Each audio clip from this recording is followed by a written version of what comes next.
Naarestado ng CIDG Zambales Provincial Field Unit ang isang akusado dahil sa dalawang kasong paglabag sa Anti-Violence Against Women under Children Act sa San Felipe, Zambales. Kinilala ang akusado na si alias Raymond, 35 anyos, at residente ng Barangay Santo Niño, Sitio Liuliwa.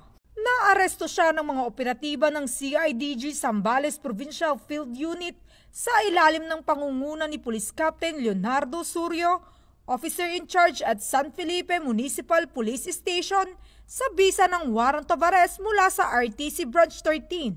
Lumalabas sa investigasyon na hindi umano sumupad si alias Raymond sa kanyang obligasyon sa complainant. Kasalukuyan siyang nasa kustudiyan ng nasabing operatiba para sa dokumentasyon at tamang disposisyon. Patuloy ang pinaigting na operasyon ng CIDG laban sa mga individual na may kinakaharap na kaso upang mapanagot ang mga ito sa batas. Mula dito sa Central Luzon, ang inyong PNN correspondent, Police Corporal Giselle V. Rivera, alagad ng batas, tagataguyod ng Balitang Pulis.